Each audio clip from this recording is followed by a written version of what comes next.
نحمده ونصلي على رسوله الكريم اما بعد فاعوذ بالله من الشیطان الرجیم بسم اللہ الرحمن الرحیم انه یراکم هو وقبیلہ من حیث لا ترونہم انا جعلنا الشیاطین اولیاء للذین لا یؤمنون صدق اللہ العظیم رب اشرح لی صدری ویسر لی امری واحلل عقدۃ من لسانی یفقہوا قولی۔ آج ہم نے اپنے اس سیشن کو کنکلوڈ کرنا ہے جو ہم نے 2 ہفتے پہلے شروع کیا تھا۔ تعوذ کی ایکسپلینیشن چل رہی ہے اور آج ہم نے شیطان اصل میں ہے کون اور اس کا اس پورے کے پورے معاملے کے اندر کیا رول ہے، اس کو ہم نے سمجھنا ہے۔ تازہ کر لیجئے اپنے ذہن میں کہ پچھلے ہفتے ہم نے یہ مسئلہ خیر و شر کو قرآن کی روح سے دیکھنا شروع کیا تھا اور 2 چیزیں جو ہے ہمارے سامنے آئی تھیں۔ ایک تو یہ کہ یہ جو سوال ہے کہ شر کا خالق کون ہے، قرآن اس کا بالکل واضح طور پہ جواب دیتا ہے کہ اللہ کی طرف سے کوئی بھی شر جو ہے وہ ہم منسوب نہیں کر سکتے۔ وَبِيَدِكَ الْخَيْرُ، اس کے ہاتھ میں صرف خیر ہے، اور اس کے تمام اسماء جو ہیں وہ سارے اسماء الحسنی ہیں، اس میں کوئی ایسا نام نہیں ہے جس سے کوئی بھی شر کا پہلو آتا ہو۔ دوسرا سوال یہ تھا کہ کیا انسان کی اپنی فطرت کے اندر کوئی ایسی کمی رہ گئی جس کی وجہ سے کہ وہ گناہ کرتا ہے؟ تو اس کے جواب میں جب ہم نے قرآن کو دیکھا تو نہ صرف یہ کہ یہ بات صحیح نہیں ہے کہ انسان کی فطرت میں کوئی کجی ہے، نہ یہ بات صحیح ہے کہ انسان کی فطرت بالکل ایک کلین سلیٹ ہے جو چاہے وہ اس میں لکھ دے، بلکہ ہمیں نظر یہ آتا ہے کہ قرآن تو یہ کہتا ہے کہ ہم نے انسان کی فطرت میں اپنی پہچان رکھی ہوئی ہے۔ انسان اللہ تعالیٰ کو پہچانتا ہے، وہ اس کے سب کانشیس کے اندر ہے، لیکن اس کو باہر لانے کے لیے تذکرے کی ضرورت ہے۔ وہ کیوں گناہ کرتا ہے، اس کی واضح مثال قرآن کے اندر موجود ہے کہ اللہ تعالیٰ نے انسان کو اختیار کی آزادی دے رکھی ہے، اس کو فری ول دے کے رکھی ہوئی ہے۔ نہ صرف اس کو بلکہ کائنات کے اندر اس نے جتنی بھی چیزیں بنائی ہیں وہ اپنے اپنے دائرہ عمل کے اندر ساری کی ساری مختار ہے، جتنا بھی ان کا دائرہ عمل ہے۔ انسان کا دائرہ عمل سب سے زیادہ ہے کیونکہ اس کے پاس شعور ہے، اس کے پاس ارادہ ہے، اس کے پاس فری ول ہے۔ اور انسان ہی جب اپنے آپ کو استغنا دیکھتا ہے، جب وہ اپنے آپ کو دیکھتا ہے کہ وہ کسی کے قابو میں نہیں ہے، تو وہ سرکشی پہ اتر آتا ہے۔ ان الانسان لا یطغی۔ اور اس کے بعد پھر ہم نے دیکھا کہ پھر اس کی جو چاہت ہے وہ بڑھتی چلی جاتی ہے، وہ جانوروں سے بدتر ہو جاتا ہے اور پوری دنیا کو فساد سے بھر دیتا ہے۔ اس کے بعد ایک سوال بہت ہی لاجیکلی سامنے آیا تھا کہ سب کچھ جب انسان ہی کر رہا ہے تو اس کا مطلب ہے بات تو وہ صحیح ہے جو کہ جیوز جس کے اوپر بلیو کرتے ہیں کہ یہ تو یجزر ہارا ہے، یعنی کہ انسان کی جو اپنی نیچر ہے وہ ہی انکلائنڈ ہے ٹو ورڈز شر۔ تو پھر اس کے اندر شیطان کا کیا رول ہے؟ یہ ہے ہمارا آج کا موضوع کہ ہو از سیٹن۔ جب سارا کام انسان کر رہا ہے، اللہ تعالیٰ نے اس کو آزادی دی ہوئی ہے، تو اس ہستی کا کیا رول ہے؟ تو سب سے پہلے اس میں جو چیز سمجھنے والی ہے وہ یہ ہے کہ لفظ شیطان کے اوپر آپ غور کر لیں۔ لفظ شیطان کسی کا نام نہیں ہے بلکہ یہ ایک ایڈجیکٹو ہے۔ عربی زبان میں آپ سمجھیں کہ یہ ایک صفت ہے جو کہ کسی کے ساتھ بھی آپ منسوب کر سکتے ہیں۔ یہ صفت جو ہے قرآن کے اندر انسانوں کے ساتھ بھی منسوب کی گئی ہے، اور قرآن ہی ہمیں یہ بتاتا ہے کہ انسانوں کے علاوہ اور جو مخلوقات ہم دیکھتے ہیں ان کے علاوہ ایک مخلوق اور بھی ہے جو ہماری آنکھوں سے پوشیدہ ہے، اور وہ جو مخلوق ہے اس کو ہم جن کہتے ہیں۔ یہ جو جن کا لفظ ہے یہ اپنے اندر پوشیدگی کے معنی رکھتا ہے۔ اس لفظ کے بنیادی معنی یہ ہے کہ وہ چیز جو نظر نہ آئے۔ عربی زبان میں باغ کو جنت کہتے ہیں۔ جنت اس لیے کہتے ہیں، یہ بھی لفظ جن سے ہی نکلا ہے کیونکہ جو سبزہ ہے وہ زمین کو چھپا دیتا ہے۔ عربی زبان میں بالکل جب عورت کے حمل ٹھہرتا ہے تو اس بچے کو جنین کہتے ہیں، جس سے کہ یہ لفظ جینیٹکس نکلا ہے کہ یعنی بالکل مائکروسکوپک لیول کے اوپر وہ بچہ جو ہے وہ ابھی ماں کے رحم کے اندر ہے، نظر ہماری آنکھوں سے وہ آ نہیں سکتا۔ تو ان دونوں مثالوں سے یہ بات واضح ہو گئی کہ اگر قرآن کسی جن مخلوق کی تصدیق کرتا ہے تو وہ ایک ایسی مخلوق ہے جو کہ ہمیں نظر نہیں آتی ہے۔ وہ بنی کیسے ہے، اس کا کیا دوسرا معاملہ ہے، یہ تو ہم ابھی سورہ بقرہ کے 4 رکوع میں جا کے دیکھیں گے۔ آج ہم نے صرف یہ دیکھنا ہے کہ اس پورے کے پورے کھیل میں اس کا رول کیا ہے۔ قرآن اس بات کی تصدیق کرتا ہے کہ یہ جو مخلوق ہے یہ آپ کو دیکھتی ہے، آپ اس کو نہیں دیکھتے۔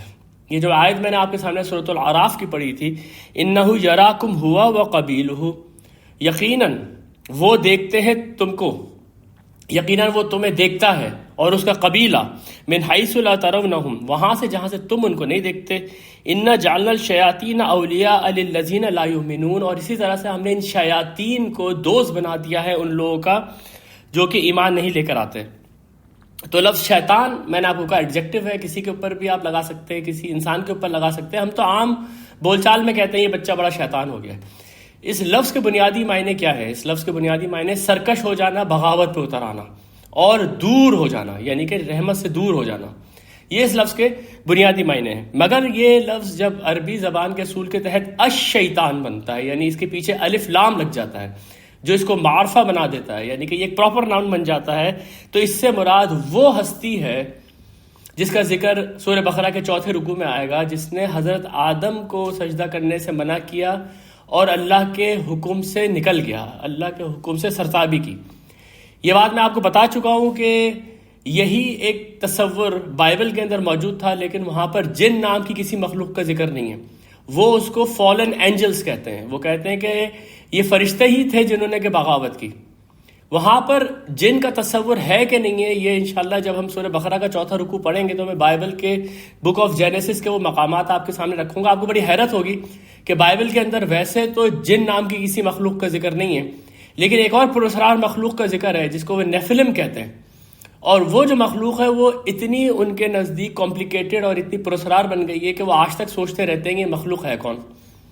تو قرآن ہمیں یہ بالکل واضح طور پہ بتا دیتا ہے کہ فرشتوں اور انسان کے علاوہ ایک اور با اختیار مخلوق ہے جس کو قرآن جن کے نام سے کہتا ہے۔ تو انشاءاللہ تعالی یہ چیز ہم جا کے دیکھیں گے کہ جن کو وہ فالن اینجلز کہتے ہیں ان کو ہم جنات کہتے ہیں، اور یہ ان میں سے سب سے بڑی ہستی ہے جس نے کہ آدم علیہ السلام کو سجدہ کرنے سے انکار کیا، اور آدم علیہ السلام ان کی پوری ذریت کے خلاف دشمنی کا علم اٹھا لیا۔ سورہ صاد کے اندر، یہ قرآن کے اندر بہت ہی بکھرا ہوا موضوع ہے، تقریباً 7 مقامات پہ تو یہ تفصیل کے ساتھ آیا ہے قصہ آدم و ابلیس۔ سورہ صاد میں ہے قالا یا ابلیس، اللہ تعالیٰ نے کہا اے ابلیس، یہاں پر اس کا نام ابلیس بیان ہوا ہے، اور میں نے جیسے آپ سے کہا کہ جو روایات بائبل کی ہیں جو ہماری احادیث کے ذخیرے میں بھی آ گئی ہیں، اس میں اس کو عزازیل کہا ہے۔ وہ عزازیل نام صحیح ہے یا غلط ہے یہ تو انشاءاللہ ہم بعد میں دیکھیں گے، لیکن قرآن اس کا ایک نام لے رہا ہے۔ قرآن نے اس کو عزازیل نہیں کہا ہے، قرآن نے اس کو ابلیس کہا ہے۔ بہت سارے لوگوں کے نزدیک یہ لفظ ابلیس جو ہے یہ بھی دراصل اس کی ایک صفت ہے۔ بلسا یلبسو کے معنی ہوتے ہیں دی موسٹ فرسٹریٹڈ ون، وہ جو بہت زیادہ مایوس ہو کے جانور بن جاتا ہے۔ یہ آپ عام طور پہ بھی انسانوں میں بھی دیکھتے ہیں کہ جب وہ بہت زیادہ مایوس ہو جاتے ہیں تو شدید ترین کفر اور غصے کی حالت میں آ جاتے ہیں۔ تو اس لیے جب اس کو بہت زیادہ امیدیں اس کی تھیں کہ اس کو بہت برتر سمجھا جائے گا اور اس کو شاید زمین کے اوپر بادشاہ بنایا جائے گا، تو جب یہ نہیں ہوا تو وہ بالکل مایوس ہو کے کفر پہ اتر آیا۔ یہ کچھ لوگوں کا خیال ہے کہ یہ لفظ جو بلسا یلبسو ہے اس کا یہ پس منظر ہے۔ قالا یا ابلیس، اللہ تعالیٰ نے کہا اے ابلیس، ما منعک ان تسجد لما خلقت بیدی، تجھے کس نے روکا کہ تو اس کو سجدہ نہ کرے، اس کو میں نے اپنے دونوں ہاتھوں سے بنایا ہے۔ اس لفظ کے اوپر تھوڑا ہم غور کریں گے آگے چل کے کہ میں نے دونوں ہاتھوں سے بنایا سے کیا مطلب ہو سکتا ہے۔ استکبرت، کیا تو تکبر کرتا ہے، ام کنت من العالین، یا تو ہی کوئی بڑے لوگوں میں سے، تو بہت بڑا ہے ہمارے آگے، یا تو نے استکبار کیا ہے اس وقت۔ قال انا خیر منہ، اس نے کہا میں اس سے بہتر ہوں۔ خلقتنی من نار و خلقتہ من طین، تو نے مجھ کو آگ سے پیدا کیا ہے، تو نے اس کو مٹی سے پیدا کیا ہے۔ یہ جو جنات ہیں یہ نظر اس لیے نہیں آتے کہ یہ ایک بہت لطیف مادے سے پیدا کیے گئے ہیں جس کو کہ یہاں پر آگ سے تشبیہ دی ہے۔ اصل میں وہ مادہ کیا ہو سکتا ہے ہم آگے چل کے اس موضوع کے اوپر بات کریں گے۔ قال فخرج منہا فانک رجیم، اللہ تعالیٰ نے کہا تو نکل جا یہاں سے، اب تو ہے مردود۔ تو یہاں پر یہ جو لفظ رجیم آیا ہے اسی سے ہم قرآن کریم کی ابتدا میں تعوذ پڑھتے ہیں، اعوذ باللہ من الشیطان الرجیم۔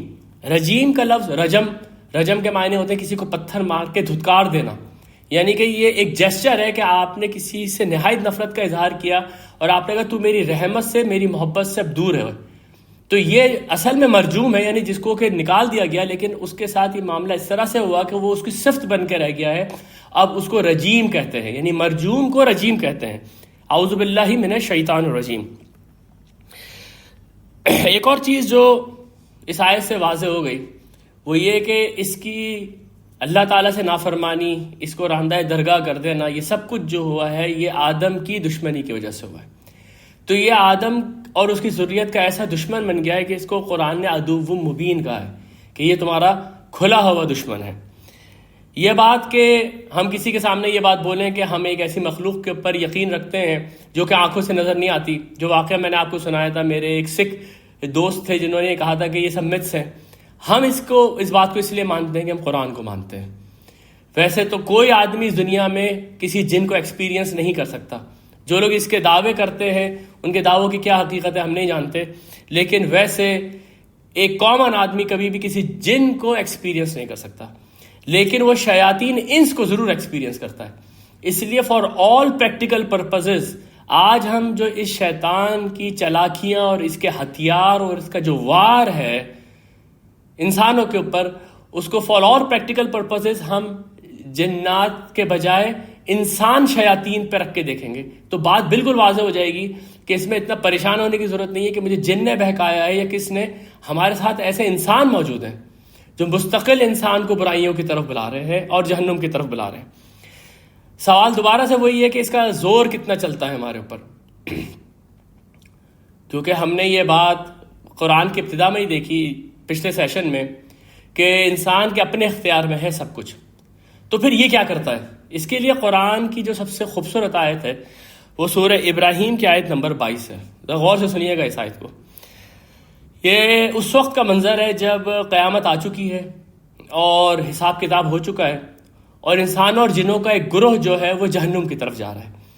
جب وہ جہنم کی طرف جا رہا ہے تو یہ جو ابلیس ہے یہ ایک جگہ پہ کھڑا ہو کے ان کو ایڈریس کرتا ہے، ان سے بات کرتا ہے جہنم میں جانے سے پہلے. اور وہ کیا کہتا ہے؟ قال الشیطان لما قضی الامر، اور کہے گا شیطان جب کہ سارا معاملات کا فیصلہ ہو چکا ہوگا، ان اللہ وعدکم وعد الحق، دیکھو اللہ تعالیٰ نے تم سے وعدہ کیا تھا اور وعدہ بالکل حق تھا. یعنی کہ قیامت کے دن آئے گا، فیصلہ ہوگا، جنت ہے اور جہنم ہے. اللہ نے یہ وعدہ کیا تھا، دیکھو اس کا وعدہ سچا ثابت ہو گیا. وعدتکم، اور ایک وعدہ میں نے بھی تم لوگ سے کیا تھا. فاختلفتکم، اور میں نے اس کی خلاف ورزی کر دی. وما کان لی علیکم من سلطان، میرا تم لوگ کے پر کوئی بس نہیں تھا. دوبارہ غور سے سنیں، میرا تم لوگ کے پر کوئی بس نہیں تھا. الا ان دعوتکم، سوائے اس کے کہ میں تمہیں اپنی طرف دعوت دے دوں صرف. فاستجبتم لی، تم لوگوں نے میری آواز پر لبیک کہہ دیا. میں نے تمہیں برائی کی طرف بلایا، تم آگے، میں نے تمہیں ایک دعوت دی تھی اپنی طرف. فلا تلومونی ولوموا انفسکم، تو آج کے دن مجھے ملامت نہیں کرو، آج کے تم اپنے آپ کو ملامت کرو. تو یہ بات وہیں پر آ گئی جہاں سے یہ ہم نے پچھلے درس میں شروع کی تھی کہ انسان اپنے اعمال کا خود ذمہ دار ہے. ولا تزر وازرۃ وزر اخرى، کوئی جان کسی دوسری جان کا بوجھ قیامت کے دن نہیں اٹھائے گی. جس سے جو کیا ہوگا وہی وہ بھرے گا. کوئی یہ نہیں کہہ سکے گا کہ مجھے تو شیطان نے بہکا دیا. اس نے صرف تمہارے دل میں خیال ڈالا، تمہارے پاس اختیار تھا کہ تم اس کو ریجیکٹ کر دیتے یا تم اس کو ایکسیپٹ کر لیتے.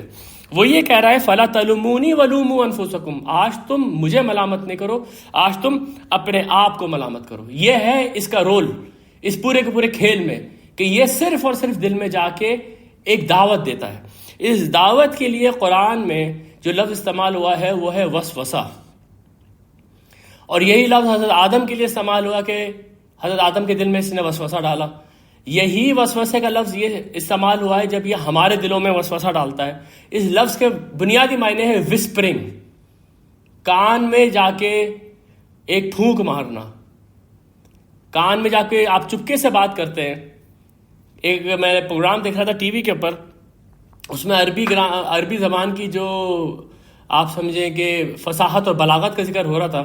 اس میں یہ بات بھی تھی کہ عربی زبان کے کئی الفاظ ایسے ہیں جو فزیکلی وہ لفظ کیا ہے یا کس فعل کو یا کس آپریشن کو وہ بیان کرتا ہے وہ اسی انداز میں بولے جاتے ہیں. جیسے وسپرنگ جب ہوتی ہے تو آپ کو ایک کھسپس کی آواز آ رہی ہوتی ہے، بس کہ کوئی کھسپس کر رہا ہے. ایگزیکٹلی یہی آواز آتی ہے جب آپ لفظ وسوسہ بولتے ہیں. یہ کان کے اندر ایک صرف وسپرنگ ہے جو کہ یہ کرتا ہے، جس کو اللہ تعالیٰ کہتا ہے یہ دلوں میں وسوسے ڈالتا ہے. من شر الوسواس الخناس، جو کہ سورہ ناس کے اندر کہا گیا ہے کہ میں شر سے پناہ مانگتا ہوں وسواس کے. وسواس اس کا نام ہے, یہاں پر پھر اس کی صفت جو ہے وہ وسواس آئی ہے, یعنی کہ بہت زیادہ وسوسے ڈالنے والا. اور اس کے بعد الخناس. خناس کا لفظ بہت امپورٹنٹ ہے. خناس کا لفظ یہ ہے کہ وہ پیچھے ہٹتا ہے پھر آگے آ جاتا ہے, پھر پیچھے ہٹتا ہے پھر آگے آ جاتا ہے. یہ قرآن میں یہ لفظ ان ستاروں کے لیے استعمال ہوا ہے جو ہمیں آسمان پہ نظر آتے ہیں, جوار الکنس جس کو کہا گیا, کیونکہ یہ صبح کے وقت یہ تارے چلے آتے ہیں, اگلی رات کو یہ پھر واپس آ جاتے ہیں. یہ اصل میں جو بات بیان کی جا رہی ہے وہ یہ ہے کہ یہ تمہارا ایسا دشمن ہے کہ اگر تم اس کے اوپر چوکنے ہو اور تم اس کو یہاں سے بھگا دو تو یہ چلا جائے گا, لیکن تھوڑے وقت پھر واپس آ جائے گا. تم اس کو پھر بھگاؤ گے, یعنی کہ یہ صرف ایک کمزور لمحہ دیکھے گا تمہاری زندگی میں, اس وقت تک ہی آتا رہے گا چاروں طرف سے. اسی کی مینیفیسٹیشن آپ کو حج کے اندر نظر آتی ہے جب آپ رمی جمرات کرنے جاتے ہیں. حج کے اوپر ہم بات کریں گے. یہ پورا کا پوری جو ہے یہ ایک پریکٹس ہے شیطان کے لشکروں سے جنگ کرنے کی. اس لیے جو اصل کام حج کے اندر ہوتا ہے وہ شیطان کو کنکر مارنا ہوتا ہے. اب آپ جب اس کو کنکر مارتے ہیں تو آپ دیکھتے ہیں کہ جو بڑا والا شیطان ہے وہ سب سے پیچھے ہے, کیونکہ یہ جو خناس کی مینیفیسٹیشن ہے وہ یہ ہے کہ وہ سامنے آئے گا, تم اس کو پتھر مارو گے پیچھے ہٹ جائے گا, تمہیں پیچھے جانا پڑے گا, پھر دوسرے کو مارنا پڑے گا, لیکن وہ اصل ابھی بھی بڑا سب سے پیچھے کھڑا ہوا ہے, یعنی وہ ہٹنے والا نہیں ہے, یعنی کہ وہ تمہارے پیچھے قبر تک لگا ہوا ہے. یہ وسواس الخناس ہے, مشورے دیتے رہے گا, تمہیں برائی کی طرف بلاتا رہے گا. تو اب جیسے میں نے آپ سے کہا تھا کہ اس کا رول واضح ہو گیا اس پورے کے پورے گیم کے اندر کہ یہ صرف اور صرف مشورہ دینے والا ہے, وسوسہ ڈالنے والا ہے. اور فار آل پریکٹیکل پرپسز آپ جنات کے ساتھ انسانوں کو بھی شیاطین میں شامل کر لیں, کیونکہ یہی جو صورت ہے سورہ ناس, اس میں من شر الوسواس الخناس الذی یوسوس فی صدور الناس من الجنۃ والناس. یہ لوگ دلوں میں وسوسہ ڈالتے ہیں, یہ انسانوں میں سے بھی ہیں اور جنات میں سے بھی ہیں. جو انسانوں میں سے جنات ہیں وہ سب سے بڑے جنات, انسانوں میں سے جو شیاطین ہیں سب سے بڑے تو وہ ہیں جو کہ ظلم کا بازار ایسا گرم کر دیتے ہیں کہ ایک عام انسان جو ہے اس کے لیے زندگی محال ہو جاتی ہے.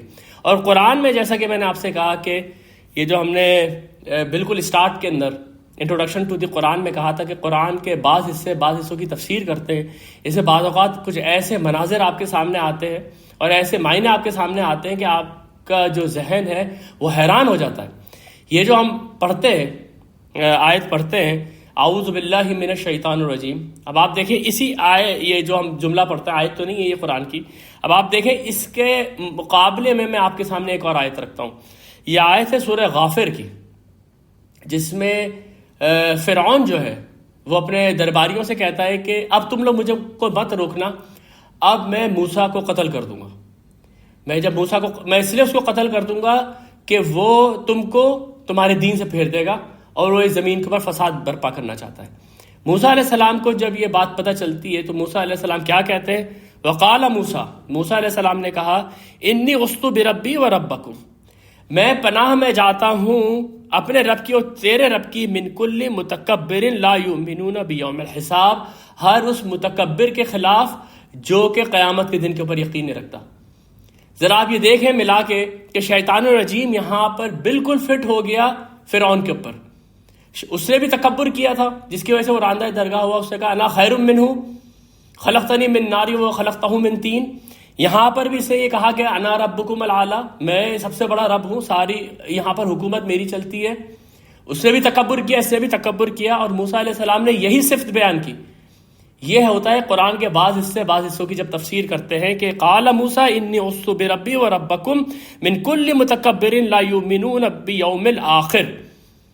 تو یہاں پر یہ بات سمجھ میں آ گئی کہ جس طرح سے وہاں ایک بہت بڑا شیطان ہے, یہاں پر بھی جو بڑے بڑے لوگ جن کے ہاتھوں میں پوری پوری قوموں کی تقدیریں ہوتی ہیں اور وہ اس کو بدل کے رکھ دیتے ہیں, وہ لوگ بھی شیطان رجیم سے کم نہیں ہیں, اور وہ انسان ہے, وہ آپ کی آنکھوں کے سامنے ہے, آپ ان کو دیکھ سکتے ہیں اور سبق سیکھ سکتے ہیں, قرآن کے آیتوں سے ہدایت لے سکتے ہیں.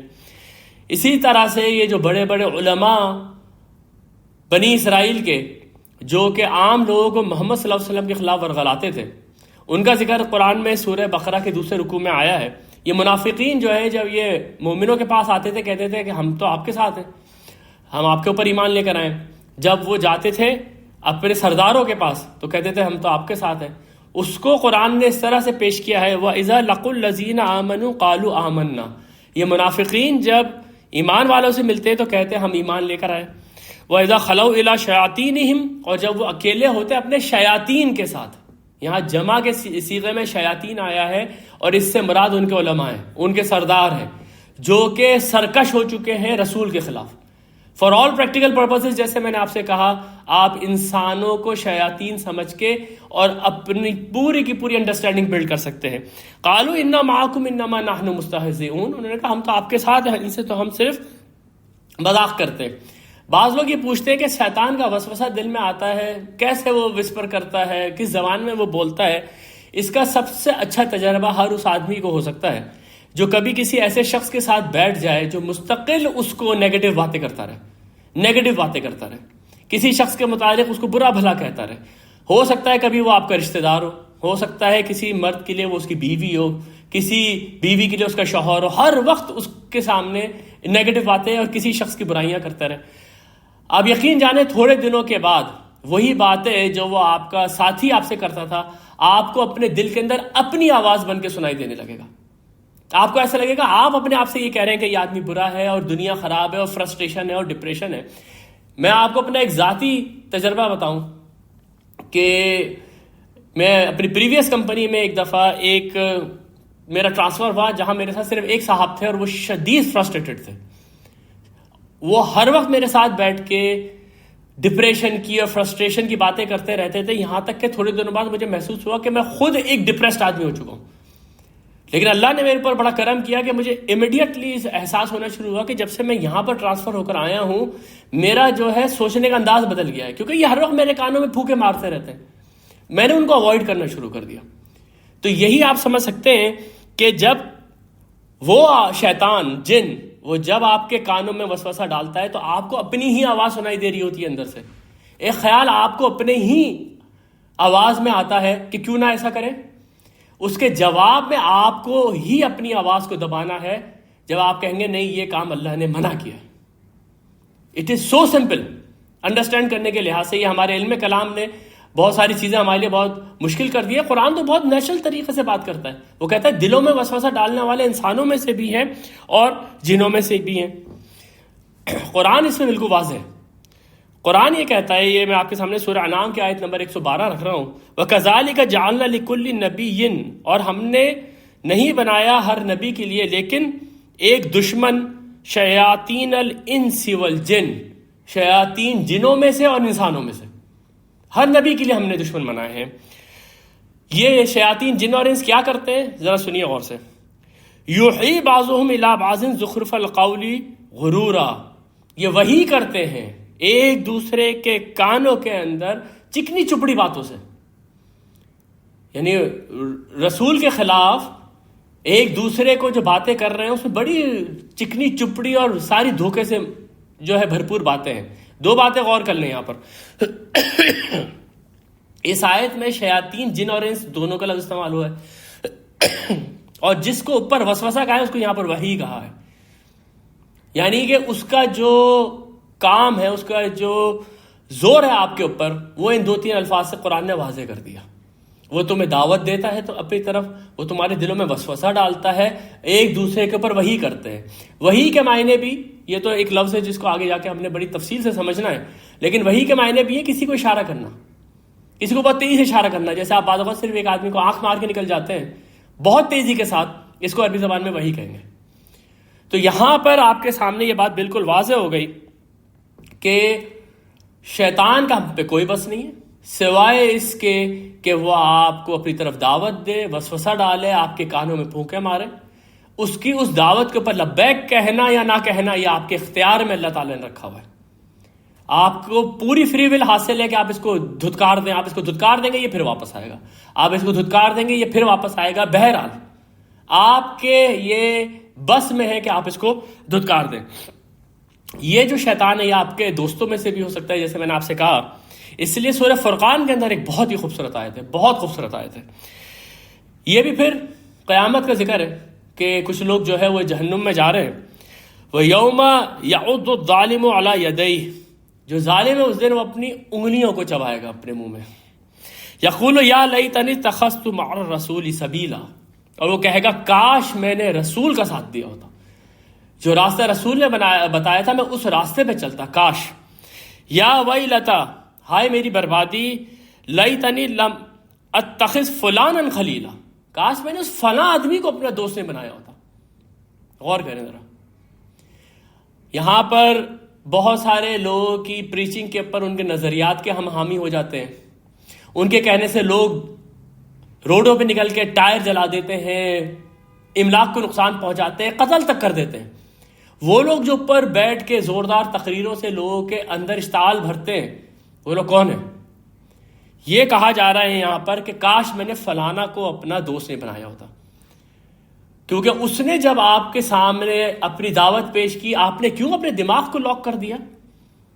آپ نے کیوں نہیں کسی دوسرے کی بات مانی؟ آپ کے ماں باپ بھی آپ کو سمجھا رہے ہوں گے، دوسرے لوگ بھی سمجھا رہے ہوں گے، قرآن کھلا پڑا تھا سامنے، لیکن ہم نے اپنے اختیار سے اس کی بات مانی. تو ظالم قیامت کے دن کہے گا کہ کاش میں رسول کے راستے پہ چلتا اور میں اس فلانا کو اپنا دوست نہیں بنا تھا. اس کے بعد اللہ تعالیٰ فرماتے ہیں لقد اضلنی عن الذکر، یہ ابھی وہی آدمی بات کر رہا ہے کہ اس آدمی نے تو مجھے ذکر سے بھلا دیا، اللہ کی یاد سے بھلا دیا. بعد از جاءنی، جبکہ وہ میرے پاس آ گیا تھا، قرآن میرے پاس آ گیا تھا، رسول میرے پاس آ گیا تھا، یہ یاد دہانی اللہ کی میرے پاس آ گئی تھی، اس آدمی نے مجھے بھلا دیا اس سے.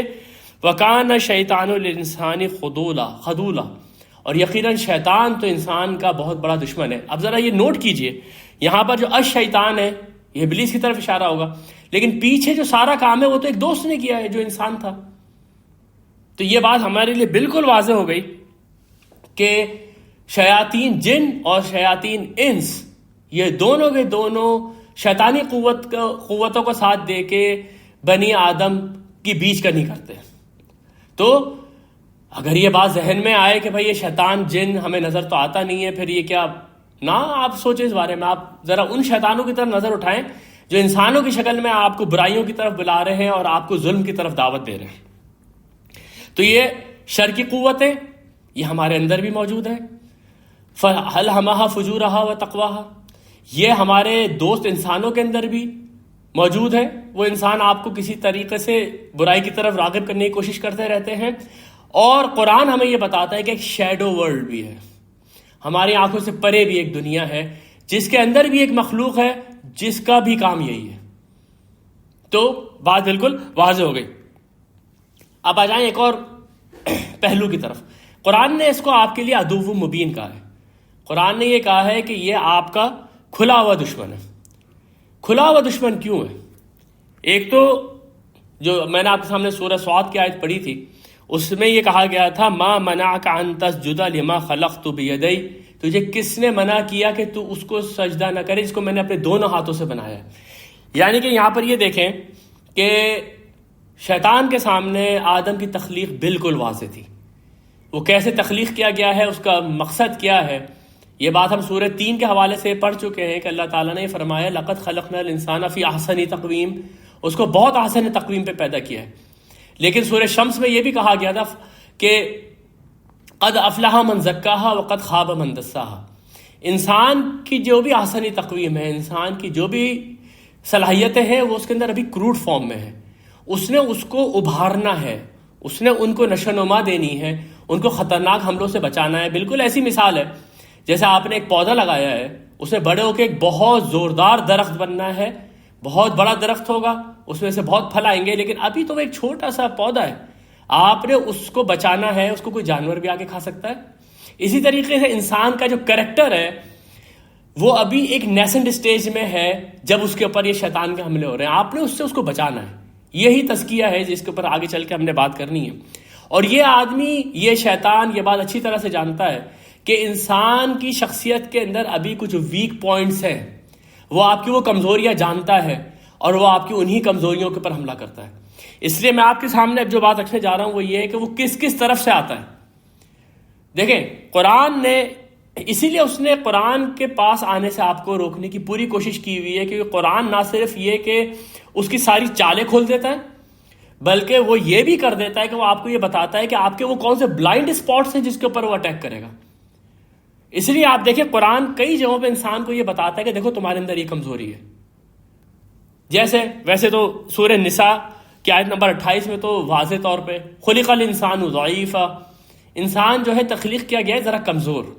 اب یہ جو کمزوری ہے یہ آپ اس پودے والی جو میں نے آپ کے سامنے مثال رکھی تھی اس سے سمجھ لیں کہ جب تک وہ کردار جو ہے اتنا مضبوط نہیں ہو جاتا کہ وہ سارے حملوں کو سے خود اپنے آپ کو ڈیفینڈ کرے، انسان کمزور رہے گا. دوسری کمزوری انسان کی وَكَانَ الْإِنسَانُ عَجُولًا، سورہ بنی اسرائیل کی آیت نمبر 11. انسان بڑا عجلت پسند ہے، وہ چاہتا ہے اس کو نفع جلدی حاصل ہو جائے. بل تؤثرون الحیات الدنیا وآخرۃ خیر وابقیٰ، وہ اس دنیا کی زندگی کے جو منافعات دیکھتا ہے، جو منفعت اس دنیا کی دیکھتا ہے، وہ چاہتا ہے وہ جلدی سے اس کو حاصل کر لے. اس کے اندر ایک عجلت ہے. آخرت کیونکہ ابھی دور ہے اور اس کی نظروں سے پرے ہے، وہ اس کو تھوڑا سا بھول جاتا ہے. اس لیے وَإِنَّهُ لِحُبِّ الْخَيْرِ لَشَدِيدٌ، وہ پیسے کی محبت میں بہت شدید ہے. وَإِنَّهُ لِحُبِّ الْخَيْرِ لَشَدِيدٌ. پھر وہ اپنی جو خواہشات ہیں، اپنی ان خواہشات کے آگے ایسا ڈھیر ہو جاتا ہے کہ بعض اوقات اپنی خواہشات کو ہی اپنا الہ بنا لیتا ہے. افرأیت من اتخذ الہہ ہواہ، اے نبی کیا آپ نے اس شخص کو دیکھا ہے جس نے اپنی خواہشات کو اپنا خدا بنا رکھا ہے، جو خواہشات کر رہی وہ کر رہا ہے. یہ سورہ فرقان ہے. ایک اور کمزوری انسان کی جو قرآن بار بار لے کر آتا ہے وہ یہ کہ وہ بڑا تھرڈلا ہے. اس کے اوپر اچھا وقت آتا ہے وہ تکبر میں مبتلا ہو جاتا ہے، اس کے اوپر برا وقت آتا ہے وہ مایوس ہو جاتا ہے. ان الانسان خلق حلوعا، انسان جو ہے وہ بڑا تھرڈلا پیدا کیا گیا ہے. وَلَئِنْ أَذَقْنَا الْإِنسَانَ مِنَّا رَحْمَةً ثُمَّ نَزَعْنَاهَا مِنْهُ إِنَّهُ لَيَئُوسٌ کفور. اگر ہم انسان کو اپنی رحمت چکھاتے ہیں اور اس کے بعد اس سے چھین لیتے ہیں تو بالکل مایوس ہو کے ناشکرا ہو جاتا ہے. یعنی کہ ابھی کردار کے اندر وہ بلندی نہیں ہے جس کی وجہ سے وہ یہ سمجھے کہ جو بھی حالات ہیں ان حالات میں مجھے لڑنا ہے، ان حالات کے اندر مجھے قدم اپنے جما کے کھڑے ہونا ہے، یہی میرا امتحان ہے. نہیں، وہ مایوس ہو جاتا ہے جب اس کے اوپر برے حالات آتے ہیں اور وہ مایوسی اس کو کفر تک لے جاتی ہے. یہاں پر یاد رکھیں کہ ابلیس کا نام بلسا یلبسو اس لیے تھا کہ وہ جب وہ مایوس ہوا تو کفر تک چلا گیا. مایوسی انسان کو کفر تک پہنچا دیتی ہے، اور یہی کام سب سے بڑھ کر، یہی جو کمزوری ہے اس کے اندر سب سے زیادہ پھونکے مارنے والا یہی شخص ہے. آپ کو یہ ڈپریشن میں لے کے جائے گا، آپ کو فرسٹریشن میں لے کے جائے گا. اور سب سے بڑی چیز جس کے اوپر کہ یہ حملہ کرتا ہے وہ انسان کی کمزوری بھی ہے، اس کی وہ اسٹرینتھ بھی ہے کہ وہ چیزوں کو بھول جاتا ہے. انسان کے اندر نسیان، بعض لوگ کہتے ہیں لفظ انسان بھی نسیان سے ہی بنا ہے کیونکہ اس کے اندر جو اصل چیز ہے وہ بھول جانے والی ہے. ویسے تو یہ ایک اسٹرینتھ اس لیے ہے کہ اگر انسان کی زندگی میں جو برے حالات آتے ہیں وہ سارے ان کو یاد رکھے ہر وقت تو وہ تکلیف سے ہی باہر نہیں نکل سکے گا جو اس کے اوپر ہوگی. تو یہ ایک اللہ کی رحمت ہے کہ انسان بھول جاتا ہے. لیکن اسی کو اگر غلط استعمال کر دیا جائے تو انسان اللہ کو بھول جاتا ہے، انسان آخرت کو بھول جاتا ہے، انسان اپنے بدن کے تقاضے پورے کرنے میں اپنے روح کے تقاضے بھول جاتا ہے. یہ وہ ساری کی ساری چیزیں ہیں جو کہ قیامت کے دن اس کو نقصان پہنچانے والی ہیں. یہ حضرت آدم کے لیے قرآن میں استعمالا وَلَقَدْ عَهِدْنَا إِلَىٰ آدَمَ مِن قَبْلُ، ہم نے اس سے پہلے آدم سے بھی عہد لیا تھا. فَنَسِيَ وَلَمْ نَجِدْ لَهُ عَزْمًا، لیکن وہ بھول گئے. جب وہ بھول گئے تو شیطان کے وسوسے میں آ گئے. اسی طریقے سے قیامت کے دن وہ شخص جو اندھا اٹھایا جائے گا وہ کہے گا میں تو دنیا میں بینا تھا، آپ نے مجھے اندھا کیوں اٹھایا؟ تو جواب آئے گا قال کذالک اتتک آیاتنا فنسیتها، اسی طرح سے میری آیات تیرے پاس آئی تھی تو نے ان کو بھلا دیا. وکذالک اليوم تنسا، اسی طرح آج کے دن ہم نے تجھے بھلا دیا. اور اسی لیے سورہ بقرہ کے آخر میں جو ہم دعائیں مانگتے ہیں اس دعا میں کا ایک حصہ ہے ربنا لا تؤاخذنا ان نسینا او اخطانا، تو کسی ایسی چیز کے اوپر ہمارا مواخذہ نہیں کرنا جو کہ ہم بھول جائیں، ہم سے خطا ہو جائے. تو آپ یہ دیکھیں کہ انسان جو ہے ضعیف ہے، انسان تھرڈلا ہے، انسان پیسے کی محبت میں بڑا شدید ہے، انسان دنیا کے اوپر ریت جانے والا ہے، انسان جو ہے پیسے کی محبت میں بہت شدید ہے، بھول جاتا ہے چیزیں. یہ ساری کمزوریاں قرآن بتا رہا ہے تاکہ یہ وہ بلائنڈ اسپاٹس ہے جس کے اوپر کہ انسان کام کرے، اپنے کردار کو مضبوط کرے. لیکن دوسری طرف یہ جو شیاطین جن و انس ہیں یہ آپ کے انہی ویک پوائنٹس پہ حملہ کرتے ہیں اور یہ ان کے سب سے بڑے ہتھیار ہیں. انہی کے اوپر آپ کے اوپر وسوسہ ڈالتے ہیں. جیسے انسان کی یہ جو کمزوری ہے کہ وہ بھول جاتا ہے، اس کے اوپر قرآن فرماتا ہے کہ استحوذ علیہم الشیطان فانساہم ذکر اللہ. وہ آدمی جو کہ اس وقت رسول کے خلاف کھڑا ہوا ہے، اس کے اوپر شیطان حاوی ہو گیا ہے اور اس نے اللہ کا ذکر بھلا دیا، اس نے اللہ کی یاد اس سے بھلا دی ہے. آگے چل کے اللہ تعالیٰ فرماتا ہے وَمَن يَعْشُ عَن ذِكْرِ الرَّحْمَنِ نُقَيِّضْ لَهُ شَيْطَانًا فَهُوَ لَهُ قَرِينٌ. جو کہ اللہ تعالیٰ کے ذکر سے غافل ہو جاتا ہے، جو رحمان کے ذکر کو چھوڑ دیتا ہے. یہ چھوڑتے تو ہم اپنی مرضی سے ہیں نا، اس پہ تو کوئی ہمیں زبردستی نہیں کرتا، لیکن ہم اللہ کے ذکر کو ذرا اگنور کر دیتے ہیں. جب ایسا ہوتا ہے تو ایک شیطان اس کا ساتھی بن جاتا ہے. یہ جو قرین کا لفظ استعمال ہوا ہے، بعض لوگ اس کو حمزات کے طور پہ بھی استعمال کرتے ہیں، یعنی اب آپ کے ساتھ ایک شیطان لگا ہوا ہے. اللہ کے رسول نے تو بہرحال یہ فرمایا ہے کہ ایک شیطان یا ایک جن انسان کے ساتھ پیدا ہوتا ہے جو کہ ہر وقت اس کے ساتھ رہتا ہے، سب کچھ جانتا ہے اس کے متعلق، اس کا پاسٹ پریزنٹ، اس کے کوالیفیکیشن. جبھی تو وہ آپ کے پروفیشن کے اندر آپ کو گمراہ کرتا ہے، نہیں تو اس کو کیا پتا کہ فائنینس کی چیزیں کیا ہوتی ہیں اور انجینئرنگ کی چیزیں کیا ہوتی ہیں. اس کے اندر جب مینوپولیشن آپ کرتے ہیں تو کوئی ایسا ہی ساتھ میں آپ کو ورغلاتا ہے نا، جو یہ سارے کے سارے معاملات جانتا ہے. یا تو وہ آپ کا وہ پروفیشنل ساتھی ہے جو وہ سارے کا سارا علم اسی طرح جانتا ہے جیسے آپ جانتے ہیں، یا پھر یہ ہوگا جس کو کہ قرین کہا گیا ہے یہاں پر. اور یہ انسان کو بعض اوقات اس درجے پہ لے جاتا ہے کہ انسان جو ہے وہ شیطانی یلغار کے آگے بے بس ہو جاتا ہے، وہ خود سراپا شیطان بن جاتا ہے. ایسا لگتا ہے شیطان اس کے اندر خون بن کے دوڑ رہا ہے، جس میں آپ دیکھتے ہیں بعض اوقات وہ فحاشی اور عریانی کی حدیں قبول کر دیتا ہے، کیونکہ اس وقت اس کے دماغ کے اوپر شیطان سوار ہوا ہوتا ہے. اس کو بھی نہایت خوبصورت حدیث میں اللہ کے رسول نے فرمایا ہے، اور یہ حدیث جو ہے یہ بہت ہی عمدہ حدیث ہے، لیکن میں آپ کو اس کا پورا حصہ نہیں سناؤں گا، طویل حدیث، تھوڑی سی بخاری کی حدیث ہے، 2035 اس کا نمبر ہے.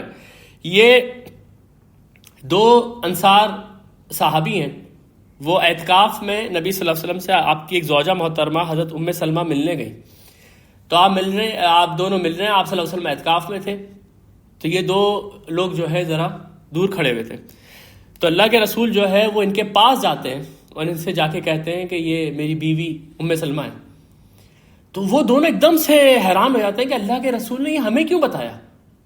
وہ یہ ان کے لیے الفاظ آئے ہیں فقال سبحان اللہ یا رسول اللہ وکبر علیہما. ان کو یہ بات بہت عجیب لگی، بہت بری لگی کہ اللہ کے رسول نے ہم پہ اس طرح سے شک کیا. ان کا اللہ کے رسول ہم آپ کے لیے یہ سوچ بھی نہیں سکتے کہ آپ کسی اور عورت کے ساتھ ہو سکتے ہیں. جواب میں اللہ کے رسول فرماتے ہیں فقال النبی صلی اللہ علیہ وسلم ان الشیطان یبلغ من الانسان مبلغ الدم. شیطان جو ہے وہ انسان کے اندر ایسے دوڑتا ہے جیسے لہو دوڑتا ہے. یہ اس ہیجانی کیفیت کی طرف اشارہ ہے جو بعض اوقات انسان کے دماغ پہ چڑھ جاتی ہے. وَإِنِّي خَشِيتُ أَن يَقْذِفُ فِي قُلُوبِكُمَا شَيْئًا. تو مجھے یہ ڈر ہوا کہ تم لوگ اپنے دلوں میں کوئی بدگمانی نہ پیدا کر لو. 2 چیزیں دیکھ لیں یہاں پر، بدگمانی پیدا کرتا ہے وہ کسی عورت کا کسی مرد کے ساتھ معاملہ ہے یا نہیں ہے، لیکن جب آپ نے اس کے اوپر شک کیا، پھر مزے لگنے شروع ہو گئے، پھر اس بات کو ڈسکس کرنا شروع ہوا، ایسا لگ رہا ہے جیسے شیطان جو ہے انسان کے جسم میں لہو کی طرح سے دوڑ رہا ہے. یہ انسان کے سامنے جیسے اس کی سب سے بڑی کمزوری دنیا اور پیسہ ہے، تو وہ اس کو اور مزین کرتا ہے. اب دیکھیں سورۃ الحجر کے اندر جب اللہ تعالیٰ نے اس کو مہلت دی کہ جا تجھے میں نے مہلت دی ہے، تو جواب میں سب سے پہلی چیز جو یہ اللہ تعالیٰ سے کہتا ہے وہ کیا ہے؟ قال ربی بما اغویتنی. یہ میرے رب جیسے تو نے مجھے ایسے مشکل امتحان میں ڈالا جس سے کہ میں فیل ہو گیا، لأزین لہم فی الارض، میں پوری زمین اس کے لیے مزین کر دوں گا، وَلَأَغْوِيَنَّهُمْ أَجْمَعِينَ، میں ان سب کو اغوا کروں گا، میں ان سب کو جو ہے بھلاوے میں ڈال دوں گا، اس دنیا کے اوپر ان سب کو رجھا دوں گا. اسی طریقے سے یہ انسانوں کے درمیان میں بغض اور عداوت ڈالنے کی کوشش کرتا ہے تاکہ انسان سے لڑے، اور انسان لڑتا ہے، پھر پوری دنیا کو وہ آگ سے اور فساد اور خون سے بھر دیتا ہے. سورہ مائدہ میں جہاں پر کہ اللہ تعالیٰ نے یہ شراب اور جوئے کو حرام قرار دیا ہے، وہاں پر اس کی حکمت بیان کی ہے. یا ایھا الذین آمنوا انما الخمر والمیسر والانصاب والازلام رجس من عمل الشیطان. اے لوگوں جو ایمان لے کر آئے ہو، یہ شراب، یہ جوا، یہ بت اور یہ پانسے، یعنی یہ جو تم قرآن دازیاں کرتے ہو بتوں کے سامنے، یہ سب شیطان کی گندگیاں ہیں، شیطان کی گندگی۔ اور اوپر دیکھیں جو نبی صلی اللہ علیہ وسلم نے الفاظ استعمال کیے ہیں کہ وہ خون میں دوڑتا ہے انسان کے ہیجانی کیفیت، یہ کتنے قریب ہے، یعنی کہ رزق کا مطلب یہ ہے کہ دماغ کے اوپر ایک ایسی گندگی ڈال دی انسان اب کچھ اور سوچ نہیں پا رہا ہے۔ یہ سارے کے سارے رجس من عمل شیطان فاجتنبوہ لعلکم تفلحون، ان سے دور رہو تاکہ تم فلاح پا جاؤ۔ انما یرید الشیطان ان یوقع بینکم العداوۃ والبغضاء، شیطان کا تو یہ ارادہ ہے کہ تمہارے درمیان میں عداوت اور بغض ڈال دے، دشمنی اور کینہ دل کے اندر ڈال دے، فی الخمر والمیسر، اس شراب سے اور اس جوئے سے، وَيَصُدَّكُمْ عَنْ ذِكْرِ اللَّهِ وَعَنِ الصَّلَاةِ، اور تمہیں وہ روک دے اللہ کے ذکر سے اور نماز سے۔ کتنا واضح ہے، جبھی تو روکتا ہی ہے آپ کو قرآن کی طرف آنے سے، کہ ایک ایک چیز قرآن جو ہے اس کی کھول کھول کے بیان کر دیتا ہے۔ پھر دنیا کی محبت میں کیونکہ انسان بڑا شدید ہے، انہ لحب الخیر لشدید، تو اس کا اگلا وار جو ہوتا ہے وہ یہ ہوتا ہے کہ وہ انسان کو بخل اور کنجوسی کے اوپر مبتلا کرتا ہے۔ وہ کہتا ہے یہ پیسہ جو ہے یہ تو غریبوں میں اور اپنے رشتہ داروں میں خرچ نہ کر، نہیں تو تو غریب ہو جائے گا۔ اس کو سورۃ البقرہ میں کہا ہے الشیطان یعیدکم الفقر ویأمرکم بالفحشاء، یہ شیطان جو ہے یہ تمہیں فقر سے ڈراتا ہے اور تمہیں فحاشی کا حکم دیتا ہے۔ یہ آیت بہت بڑی آیت ہے، اس کی تفسیر جب ہم نے ایک اور مقام پہ کی تھی تو ان دونوں کے درمیان ربط واضح کیا تھا کہ ایک تو فقر سے ڈرانا اور فحاشی کا حکم دینا، یہ دونوں آپس میں کیا ان کے مماثلت ہیں؟ تو مماثلت یہ ہے میرے بھائی کہ اچھے کام کے لیے تو یہ آپ کو کہے گا کہ نہیں بھائی پیسہ خرچ ہو جائے گا، یہ مت کرو تم، لیکن جہاں پر اڑیانی اور فحاشی کا معاملہ ہے وہاں انسان دل کھول کے پیسے خرچ کرتا ہے۔ یہ دو اسپیکٹس ہیں انسان کے پیسے خرچ کرنے کے، کہ نیکی اور بھلائی کے کاموں میں کنجوسی دکھاتا ہے لیکن فحاشی اور اڑیانی کے کاموں کے اندر اپنے خزانے کھول دیتا ہے۔ واللہ یعیدکم مغفرۃ منہ وفضلا واللہ واسع علیم، جبکہ اللہ کا وعدہ ہے تم سے مغفرت کا اور فضل کا، یعنی تم اللہ کے راستے میں خرچ کرو گے تو اس امید کے ساتھ رہو کہ اللہ تعالیٰ اپنے فضل سے تمہیں اور عطا کرے گا۔ یہی جو شیطان کا معاملہ اللہ تعالیٰ کے ساتھ ہے جس کو ہم کئی دفعہ ڈسکس کر چکے ہیں، اس میں ایک جگہ پہ اس نے اپنے پورے وار جس طرح سے وہ کرے گا انسان کے اوپر، اس کو اس نے ایک طریقے سے لسٹ ڈاؤن کر دیا ہے، یا اللہ تعالیٰ نے اس کو ایک طریقے سے اس کی چھوٹ دے دی ہے۔ وہاں پر یہ کہتا ہے جب اللہ تعالیٰ اس کو نکالتے ہیں، راندہ درگاہ کرتے ہیں، وہ کہتا ہے اللہ تعالیٰ فرماتے ہیں وَلَا أُضِلَّنَّهُمْ، تم ان کو بہکاؤ، ضرور بہکاؤ ان کو تم، وَلَا أُمَنِّيَنَّهُمْ، تم ان کو امیدیں دلاؤ۔ انسان جو ہے امیدیں باندھتا ہے آگے کہ میں یہ بن جاؤں گا، یہ پیسے جمع کروں گا، یہ گھر بنا لوں گا، یہ پیسے جمع کروں گا، یہ فیکٹری بنا لوں گا، جس کو قرآن نے کہا الہاکم التکاثر حتی زرتم المقابر، وہ اپنی پوری زندگی جو ہے وہ بیکار کے کاموں میں لگا رہا یہاں تک کہ وہ قبر تک جا پہنچا۔ الہاکم التکاثر حتی زرتم المقابر، ڈیتھ بیڈ کے اوپر انسان جب سوچتا ہے کہ اس نے اپنی زندگی میں کیا کمایا تو ساری کوششیں تو اس کی اس دنیا میں بھٹک کے رہ گئی تھی۔ اور وہ ایسا کیوں کر رہا تھا؟ کیونکہ اس کو امیدیں دلا رہا تھا یہ کہ اب میں یہ بناؤں گا تو میرے پاس اتنا پیسہ آ جائے گا تو میں اتنا سیلف سفیشینٹ ہو جاؤں گا۔ وَلَآمُرَنَّكُمْ آمُرَنَّهُمْ، اور تم ان کو حکم دو، فَلَا يُبَتِّكُنَّ أَذَانَ الْأَنْعَامِ، کہ وہ جانوروں کے کان پھاڑیں۔ یہ اپنی طرف سے دین بنانا، اپنی طرف سے دینی رسومات ایجاد کرنا، اپنی طرف سے بدعتیں ایجاد کرنا، یعنی کہ یہ تمہیں گمراہ کرے گا، یہ تمہیں امیدیں دلائے گا، یہ اللہ کے نام پہ تم سے دین بنوائے گا۔ وَلَا آمُرَنَّهُمْ فَلَا يُغَيِّرُنَّ خلق اللہ، اور یہ تمہیں حکم دے گا کہ تم اللہ کی تخلیق کو بدل دو، اللہ کی تخلیق کو بدل دو۔ اس کے کئی معنی ہیں لیکن یہاں پر جس کے معنی وہ یہ ہے کہ تم شرک کرنے لگ جاؤ، بس یہ تمہیں یہاں تک لے کے جائے گا۔ وَمَن يَتَّخِذْ الشَّيْطَانَ وَلِيًّا مِّن دُونِ اللَّهِ فَقَدْ خَسِرَ خُسْرَانًا مُبِينًا، جو کوئی بھی شیطان کو دوست بنائے گا اللہ کے سوا وہ بہت بڑے خسارے میں مبتلا ہو گیا۔ اس لیے شیطان کے جتنے بھی وار ہیں وہ انسان کو کسی نہ کسی اندھیرے میں دھکیلتے ہیں، یا تو اس کو مایوسی کے اندھیرے میں دھکیلتے ہیں، دشمنی کے اندھیرے میں دھکیلتے ہیں، یا اس کے دل کو اتنا سیاہ کر دیتے ہیں کہ اس کے اندر کوئی بھی خوبی باقی نہ رہتی، نہ غریبوں کے لیے کوئی ہمدردی باقی رہتی ہے، نہ رشتہ داروں کے لیے کوئی مروت باقی رہتی ہے۔ اس لیے شیطان کے یہ ساری کی ساری گمراہیوں کو ظلمات کہا ہے قرآن میں۔ ان ساری کی ساری گمراہیوں کو، ظلمات کا جو صیغہ ہے وہ جمع کا صیغہ، اس کے مقابلے میں نور واحد ہے، یعنی نور ایک ہے، گمراہیاں بہت ساری ہیں. اس لیے قرآن کریم میں سورہ بقرہ میں فرمایا گیا ہے اللہ ولی الذین آمنوا یخرجہم من الظلمات الی النور. اللہ جو ہے وہ ولی ہے ایمان والوں کا، وہ ان کو اندھیروں سے نکالتا ہے اور نور کی طرف لے آتا ہے. والذین کفروا اولیاءہم الطاغوت، اور وہ لوگ جنہوں نے کفر کیا وہ ولی ہیں شیطان کے، وہ ولی ہیں طاغوت کے. یخرجونہم من النور الی الظلمات، وہ نور سے نکالتے ہیں اور اندھیروں کے اندر بھٹکا دیتے ہیں. اولئک اصحاب النار هم فیہا خالدون. اس کے اندر سب سے بڑی جو گمراہی کے اندر یہ ڈالتا ہے وہ مایوسی ہے. جیسے میں نے آپ کو پیچھے بتایا کہ انسان کی کمزوری ہے کہ وہ مایوس ہو جاتا ہے بہت زیادہ. آپ کو یاد ہوگا کہ ہم نے جب ان سیشنز کا آغاز کیا تھا تو سب سے پہلا سیشن تھا why do we need religion. اس کے اینڈ میں نے آپ سے یہ کہا تھا کہ ایک آدمی ایتھیسٹ ہوتا ہے، اس کے دل کے اندر کسی قسم کی ہوپ باقی نہیں رہتی، وہ شدید ڈپریسڈ اور فرسٹریٹڈ آدمی ہو جاتا ہے. وہ کس سے ہوپ رکھے گا؟ جبکہ وہ آدمی جو کہ بلیور ہے وہ مشکل سے مشکل حالات کے اندر بھی امید رکھتا ہے. اس لیے یہ جو پرابلم آف ایول کے اوپر ہم نے اتنی بات کی ہے، آپ یقین جانیے یہ صرف فلسفے کے اندر ایک پرابلم ہے. جو مسلمان ہیں ان کا اندر آپ یہ بات دیکھیں گے کہ مشکل حالات میں وہ ہمیشہ اللہ کے اوپر بھروسہ کرتے ہوئے آپ کو نظر آئیں گے، کیسا ہی بیچارہ کچا مسلمان کیوں نہ ہو. اس لیے ابھی ایک پروگرام آیا تھا پال ولیم کا، بلاگنگ تھیولوجی کا، جو یہ ریورٹڈ مسلم ہے، اس نے ایک سویڈن کے عالم کو انٹرویو کیا اسی پرابلم آف ایول کے اوپر. اس نے کہا کہ آپ کو یہ حیرانگی ہوگی کہ یہ فلسفے کے اندر بہت مارکت العارہ مسئلہ ہے. اور اسی طرح شیخ حمزہ یوسف کا بھی انٹرویو لیا کلوزر ٹو ٹروتھ کے اندر، یہی پرابلم آف ایول کے اوپر. انہوں نے بھی یہ کہا آپ دیکھیں مسلمانوں کو ان جنرل کتنی مشکلات کا شکار ہوتے ہیں، لیکن کتنے ہیں مسلمان جو خودکشیاں کرتے ہیں؟ کتنے مسلمان ہیں جو اس بات کو کہتے ہیں کہ ہائے ہمارے ساتھ کیا ہو گیا؟ ان سب کے اندر آپ صبر کا ایک پہلو دیکھیں گے کسی نہ کسی درجے میں. اس کی وجہ یہ ہے کہ اندر ان کے ایمان موجود ہے.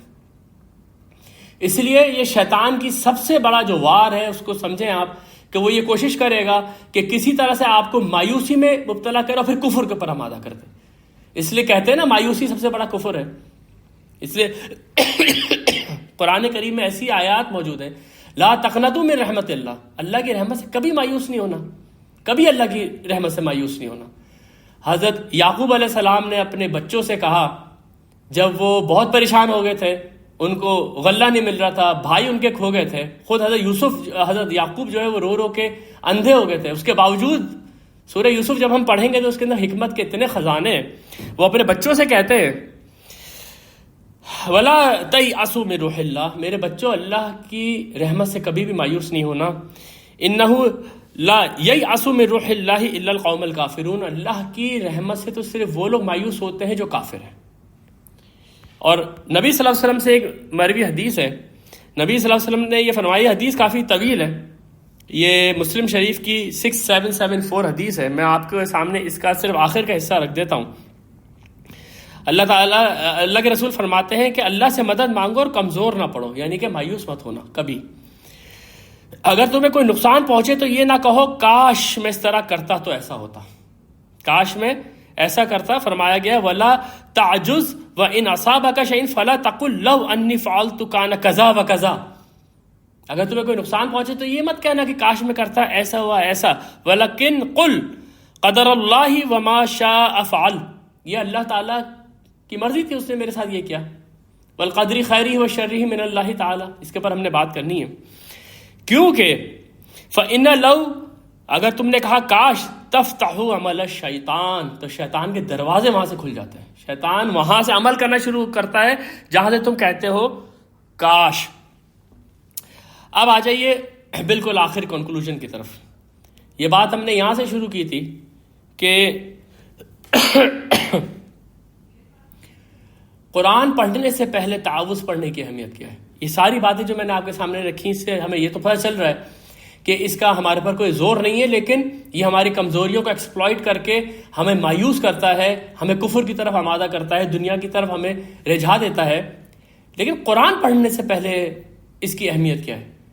یہیں پر جہاں سے بات شروع کی تھی وہاں پر ہی اس کا انشاءاللہ کنکلوژن کرتے ہیں. سورۃ الاعراف کے اندر جہاں یہ قصہ آدم و ابلیس بیان ہوا ہے، ذرا وہ آیات میں آپ کے سامنے رکھتا ہوں۔ اللہ تعالیٰ فرماتے ہیں قال فاہبط منها فما يكون لك ان تتكبر فيها، اللہ تعالیٰ نے سے کہا تو یہاں سے نکل جا، تیرے لائق یہ نہیں تھا کہ تو میرے سامنے کھڑا ہو کے تکبر کرے۔ فخرج انك من الصاغرین، تو نکل جا یہاں سے، اب تو چھوٹوں میں سے ہے۔ وہاں اسے کہا تھا تو اپنے آپ کو عالم میں سمجھتا ہے، یہاں کہا جا تو اب چھوٹوں میں سے، تو سب سے زیادہ برے لوگوں میں سے۔ قال انظرنی الی یوم یبعثون، اس نے کہا مجھے آپ قیامت کے دن کی مہلت دیں۔ مہلت کا معاملہ ہم پچھلے والے سیشن میں ڈسکس کر چکے ہیں کہ اللہ تعالیٰ مہلت دیتا ہے تاکہ کسی نے واپس آنا ہے واپس آ جائے، یا اپنی ساری خباثتیں نکال دے تاکہ قیامت کے دن وہ کوئی عذر نہ پیش کر سکے۔ یہ مہلت کا معاملہ تو اللہ تعالیٰ سب کے لیے دیتا ہے، نہیں تو زمین کے اوپر ایک جاندار زندہ نہیں بچتا، اس لیے مہلت مانگی، اللہ نے اس کو بھی مہلت دیتی۔ قال انکا من المنظرین، تو ان لوگوں میں سے، قال انکا من المنظرین، تو ان لوگوں میں سے جن کو مہلت دی گئی۔ اب سنیے ذرا، قال فبما اغویتنی، یہ جو تو نے مجھے اس امتحان میں ڈال کے فیل کرا دیا، لأقعدن لہم صراطک المستقیم، میں ان کے لیے تیری صراط مستقیم پہ بیٹھوں گا۔ ہم ابھی سورہ فاتحہ پڑھیں گے جس میں ہم صراط مستقیم کی دعا مانگیں گے، وہ صراط مستقیم قرآن ہے۔ یہ کہہ رہا ہے کہ میں قرآن کریم کے راستے میں بیٹھوں گا، یہ کہہ رہا ہے کہ جو رسول آئے گا، جب رسول ان کو صراط مستقیم کی دعوت دے گا، میں وہاں بیٹھوں گا، جا کے صراط مستقیم پہ بیٹھوں گا۔ لَأَقْعُدَنَّ لَهُمْ صِرَاطَكَ الْمُسْتَقِيمَ ثُمَّ لَآتِيَنَّهُمْ مِنْ بَيْنِ أَيْدِيهِمْ، پھر میں آؤں گا ان کے سامنے سے، وَمِنْ خَلْفِهِمْ، ان کے پیچھے سے، وَعَنْ أَيْمَانِهِمْ، ان کے سیدھے ہاتھ سے، وَعَنْ شَمَائِلِهِمْ، ان کے الٹے ہاتھوں سے، وَلَا تَجِدُ أَكْثَرَهُمْ شَاكِرِينَ، تو ان میں سے اکثر کو شکر گزار نہیں پائے گا، ان کو میں کفر اور مایوسی کے اندر دھکیل دوں گا، یہ شکر نہیں کریں گے تیرا۔ پھر غور کر لیجئے، میں ان کے لیے صراط مستقیم پہ بیٹھوں گا۔ یہ وجہ ہے کہ اللہ تعالیٰ نے کہا کہ جب بھی تم قرآن کریم پڑھا کرو، اس شیطان رجیم سے پناہ مانگ لیا کرو، کیونکہ یہیں پر بیٹھا ہوا ہے۔ ظاہری سی بات ہے، جو آدمی پہلے ہی بھٹک چکا ہے، جو لوگ پہلے ہی گمراہ ہو چکے ہیں، ان کے اوپر یہ کیوں اپنا ٹائم لگائے گا؟ یہ تو فوکس لگا کے ان لوگوں کی طرف بیٹھتا ہے جو کہ کسی طرح قرآن کریم کی طرف آئیں، اور اس کے بعد ہر قسم کے شک، ہر قسم کے شبہات، ہر طریقے کے معاملات کو ڈالتا ہے۔ اگر آپ پھر بھی ثابت قدم رہے اور آپ قرآن پڑھتے رہے تو یہ آپ کے دل کے اندر ایسے وسوسے ڈالنا شروع کرے گا، تم تو قرآن کے بڑے عالم ہو گئے ہو، تمہارے آگے تو فلانا آدمی بول نہیں سکتا، تم کسی بھی بحث میں کسی کو ہرا سکتے ہو، تو پھر قرآن کریم کی جو علم ہے وہ بحث و مباحثہ جیتنے کے لیے رہ جائے گا۔ اور اس کی مثالیں ہماری تاریخ کے اندر پڑی ہوئی ہیں۔ میں تیرے صراط مستقیم پہ بیٹھوں گا، ان کے چاروں طرف سے ان کے اوپر حملہ کروں گا۔ جب اس نے یہ کہا تو اللہ تعالیٰ نے فرمایا وَاسْتَفِزْ مَنِ اسْتَطَعْتَ مِنْهُمْ، تو کر جو تجھے کرنا ہے، جو تیری بساط کے اندر ہے، اور تو ان کو ہلا دے بصوتک، اپنی آواز سے، وَأَجْلِبْ عَلَيْهِمْ بِخَيْلِكَ وَرَجَلِكَ، تو ان کے اوپر چڑھا دے اپنے پیادے اور اپنے گھوڑے، وَشَارِكْهُمْ فِي الْأَمْوَالِ وَالْأَوْلَادِ وَعِدْهُمْ، اور تو شراکت کر ان کی اولاد میں اور ان کی مال کے اندر، وَمَا يَعِيدُهُمُ الشَّيْطَانُ إِلَّا غُرُورًا، لیکن شیطان کا جو وعدہ ہے وہ سوائے دھوکے کے اور کچھ نہیں ہے۔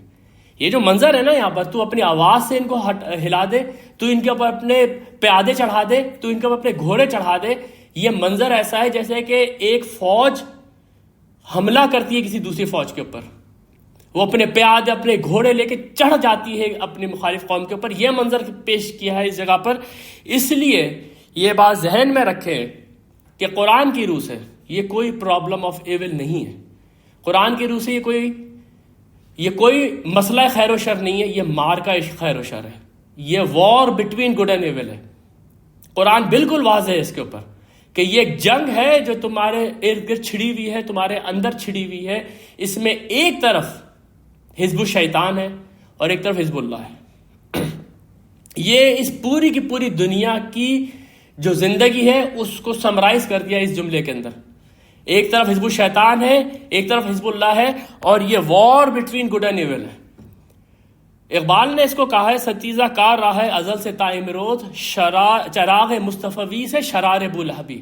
جب سے یہ دنیا بنی ہے یہ ایک ہی معاملہ چل رہا ہے، ایک طرف حق کی قوتیں ہیں جس کو کہ چراغ مصطفی کا ہے، اور ایک طرف بدی کی طاقتیں ہیں جس کو شرار بولہبی کا ہے۔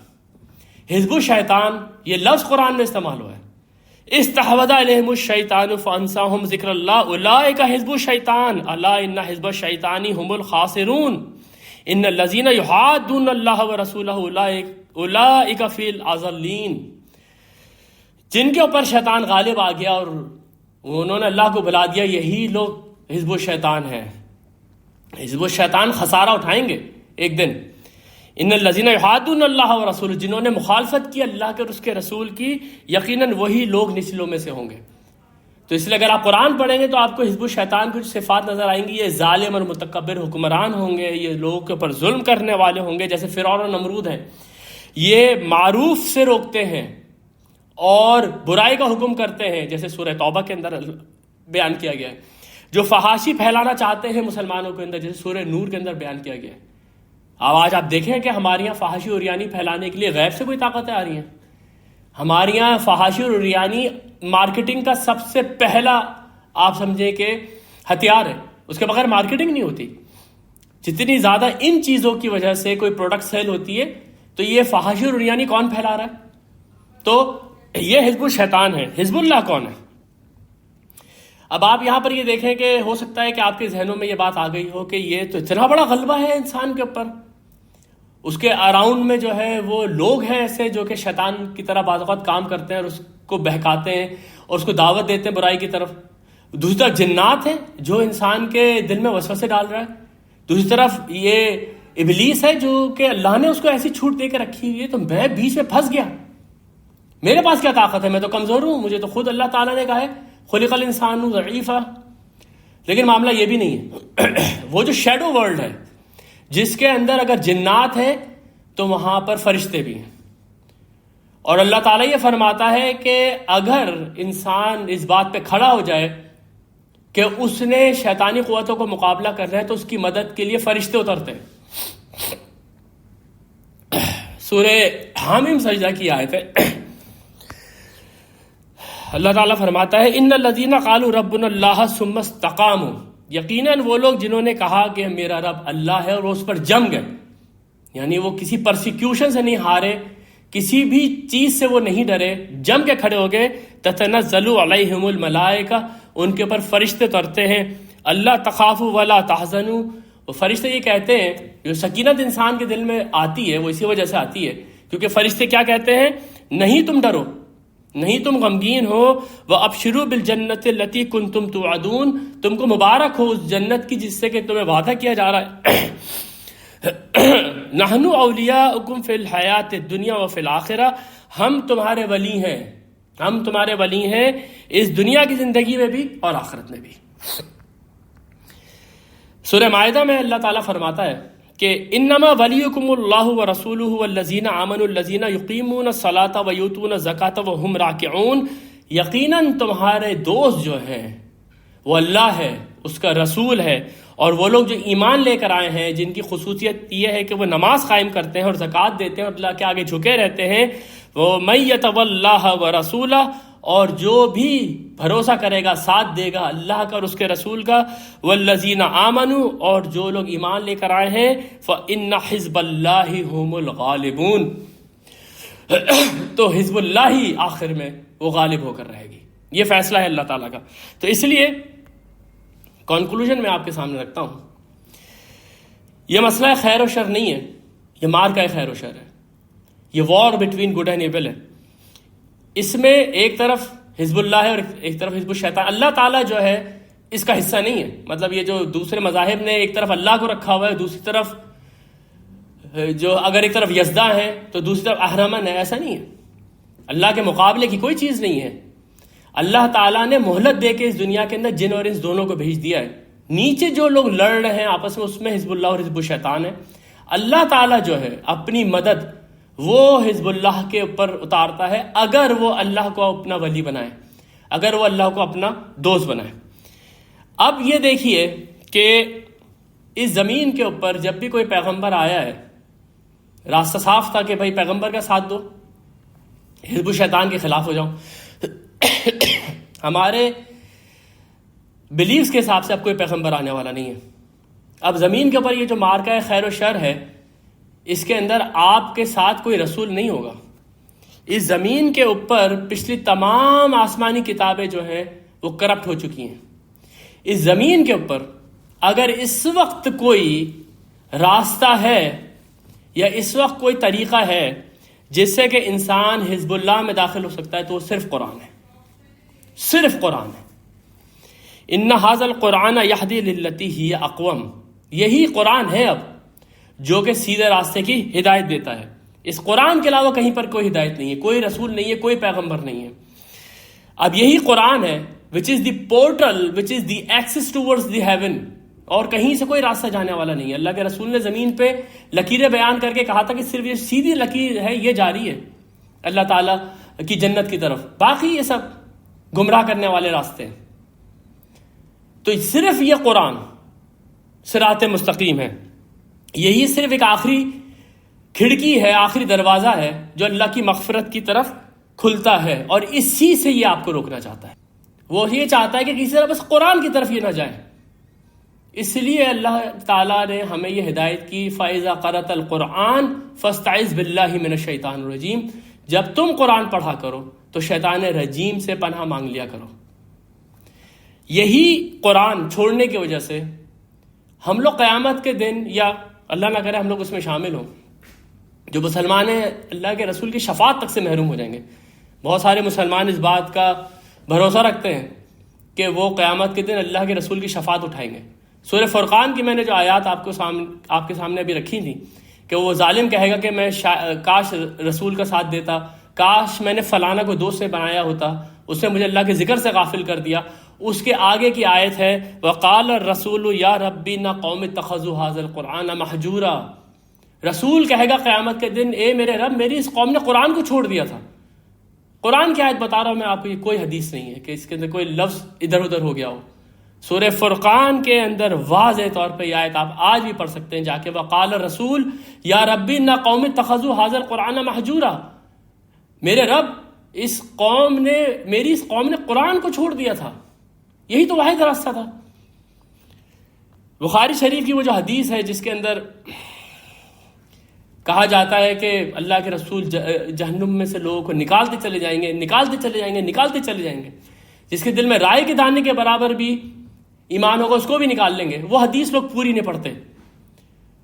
وہ حدیث لوگ جب پوری پڑھیں گے تو پھر آپ جو ہے وہ نہایت پریشان ہو جائیں گے، کیونکہ اس حدیث کے آخر میں یہ لکھا ہوا ہے کہ نبی صلی اللہ علیہ وسلم سے کہا جائے گا کہ اب صرف جہنم میں وہی رہ گیا ہے جس کا راستہ قرآن روک کے کھڑا ہوا ہے.